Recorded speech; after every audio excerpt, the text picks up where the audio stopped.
Bonsoir, mesdames et messieurs. Et ce soir, l'attraction, c'est nous. Voici David qui fait son grand retour pour votre plus grand plaisir. Donc aujourd'hui, ça va être un épisode un peu spécial parce que pour une fois, ça va pas traiter d'un film, mais de 3 films pour commencer, et surtout d'un film qui est encore au cinéma. Le bien nommé Batman Rise. Oui, bon. Pour ceux qui se posent la question de comment j'ai pu avoir une affiche de cinéma dans ma chambre,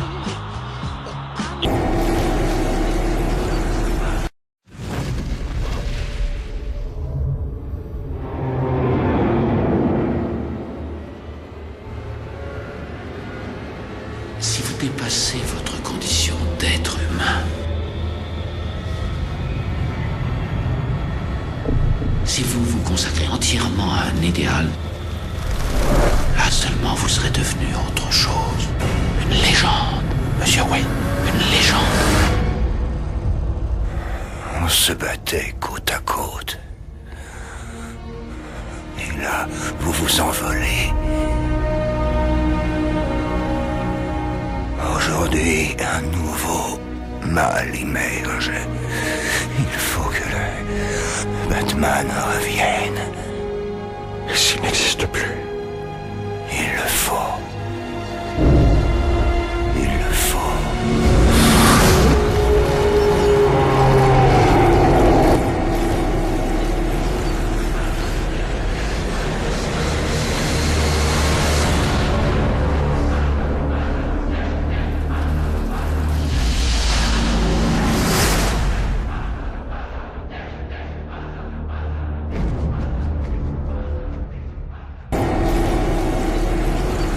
la première question qu'on va se poser en fait, est-ce que ce film c'est le meilleur film de l'année?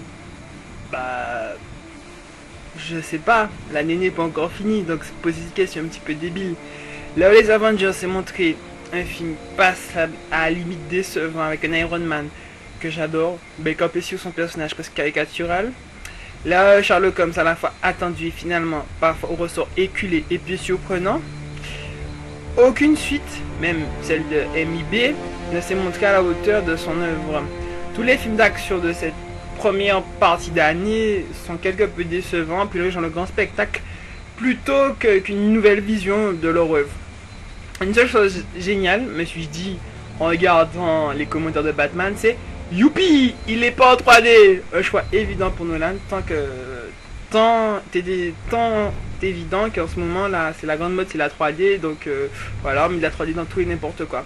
En cette période de films s'opposent un DC's versus un Marvel Amazing versus Rise, Spider-Man versus Batman.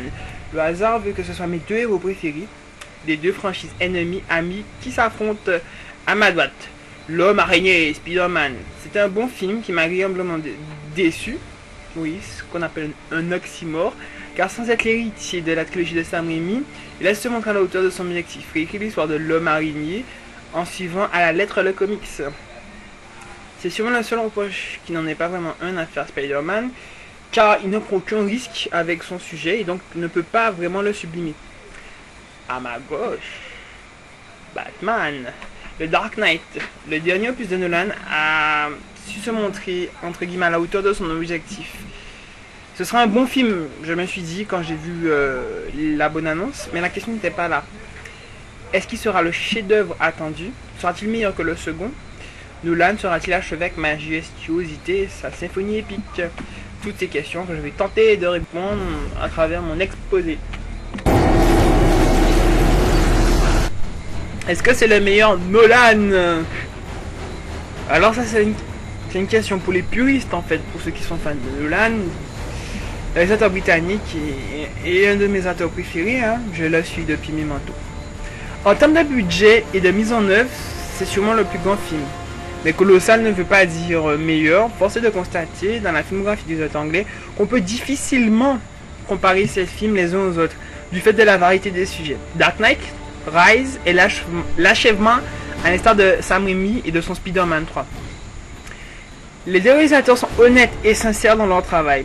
D'ailleurs, un seul détail pour montrer la similitude, il faut attendre près de 40 minutes pour voir apparaître Batman. 1 heure pour la première grosse action de Spider-Man 3. Le film n'est pas pour autant ennuyant. Durant cette attente, on se satisfait de retrouver des personnages comme Alfred, Gwen, ou de découvrir de nouveaux Bane, Ted, ou encore Selina Kyle, et de voir surtout l'intrigue se mettre en place.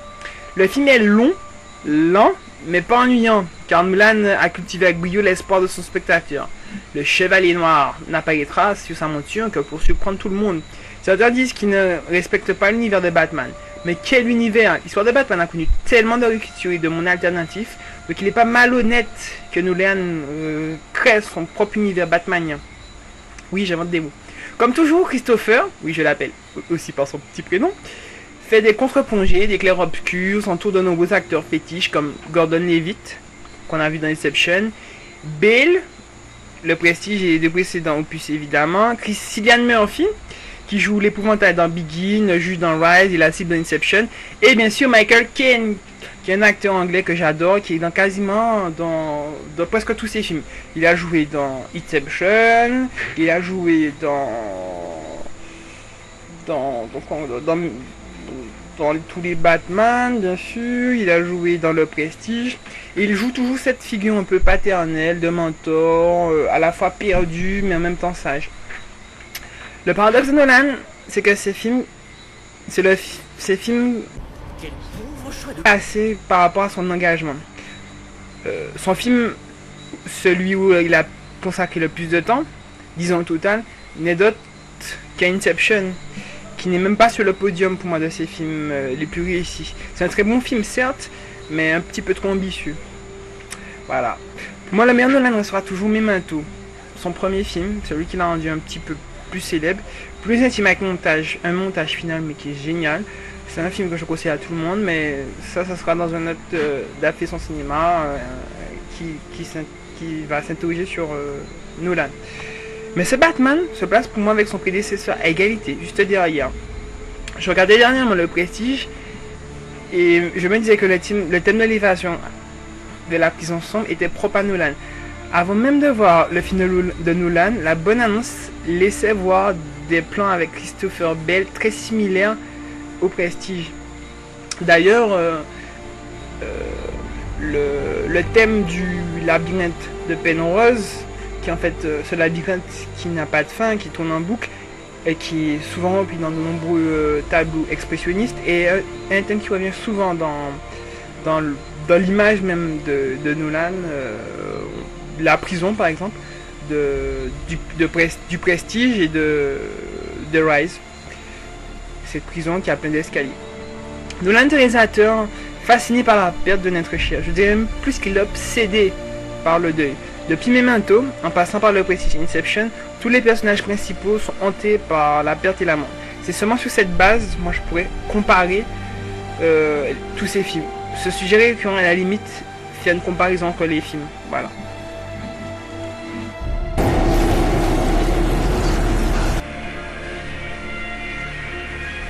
Waouh, magie du cinéma, j'ai changé de lieu, je suis dans une nouvelle chambre, peut-être l'ancienne, vous la reconnaissez, la chambre pouilleuse d'étudiants dans laquelle je vis, en Martinique. Donc voilà, j'avais juste la flemme de poursuivre l'enregistrement en Guadeloupe. Je viens de remarquer qu'il passe de nouveau les rediffusions de Lois et Clark, les nouvelles aventures de Superman. C'est pas une bonne nouvelle ça? Bon, je s'en fout. On a remarqué que c'était l'un des tout premiers rôles de Terry Hatcher, plus tard connu, un rôle de Suzanne Meyer dans Desperate Housewives. Voilà, petite parenthèse qui sert à rien, donc voilà. Ensuite, qu'est-ce qu'on disait? Est-ce que c'est le meilleur de la trilogie? Certains disaient que leurs films se regardaient pas séparément. Tarantino disait ça. Petite parenthèse, Tarantino a fait dernièrement une vraie purge, Lincoln s'attaque aux vampires, c'est une petite parenthèse que j'aimerais faire aussi. Alors Tarantino disait de ces Kill Bill qui se regardent en seul trait. La trilogie de Nolan et du même acabit, j'aimerais déjà certains me dire ouais mais c'est pas bien, tu te sers de l'argument spécieux en disant qu'on peut pas comparer les films car ils font partie de la même unité.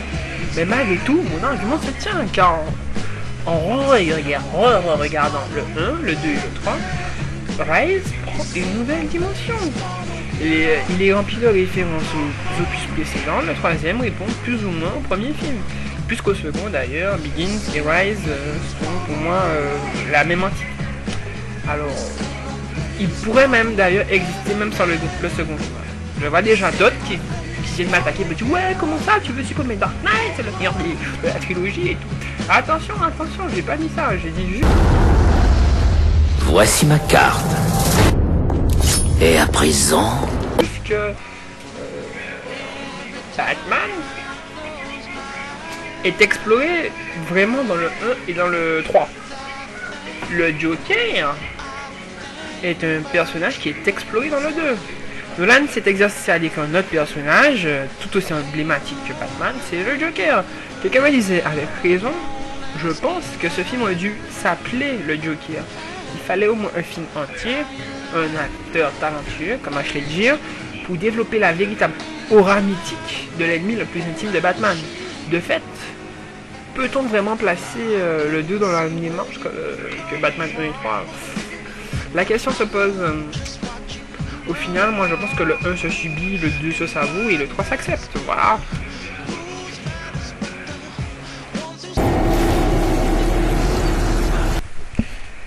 Est-ce que c'est le meilleur Batman ?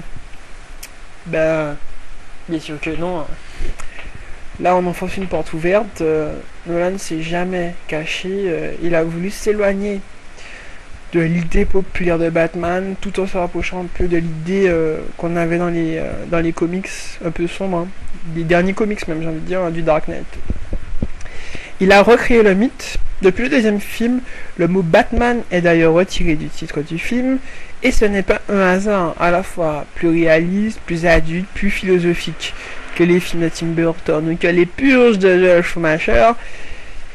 C'est devenu un film vraiment plus qu'un film de super-héros. Et depuis son premier film, Nolan a cette démarche intellectuelle de ne jamais compromettre son projet, que ce soit pour Hollywood ou les fans de Batman. Un pari gagnant, si bien qu'il appliquera un peu cette recette à sa prochaine production, le nouveau Superman qui portera le nom de Man of Steel, peut-être gage d'une nouvelle orientation pour l'un des héros les plus emblématiques de DC Comics. D'ailleurs, j'ai une idée pour le prochain costume de Superman. Là voilà. Et je rappelle, j'ai vu des images que normalement Superman a son slip par-dessus son collant. Faire un Superman sans son slip par-dessus son collant n'est pas intéressant. Vous tuez un petit peu le mythe là. Bon, après là, je fais mon fan un peu psychopathe. Allez, on se motive, hein, tranquille. Le réalisme. Le génie et le défaut de Nolan dans son film et qu'il réussit à nous faire oublier que c'est un putain de film de super-héros. Et nous tombons tous dans ce panneau. C'est là le piège. C'est là où il se piège lui-même. Alors, un super-héros, ça implique qu'il fait des choses incroyables. Nous rappelons que Batman est un personnage, est un fils de milliardaire qui décide de devenir justicier masqué pour venger la mort de ses parents. Dès lors, le réalisme devient une notion plus que subjective. Nolan ne cherche pas le réalisme, mais la cohérence dans tous ses films. Des mondes cohérents, et ce, depuis Memento, en passant par Inception, qui ne peut pas être un film réaliste puisqu'il parle de rêve. Donc cohérent, car ce monde peut être fantastique, mais peut être basé sur des règles, même si elles sont nolanesques. Voilà. Quel pauvre choix de mots. Oui, je pense qu'au cours de cette vidéo, j'aurais inventé 7 ou 8 mots. Voilà.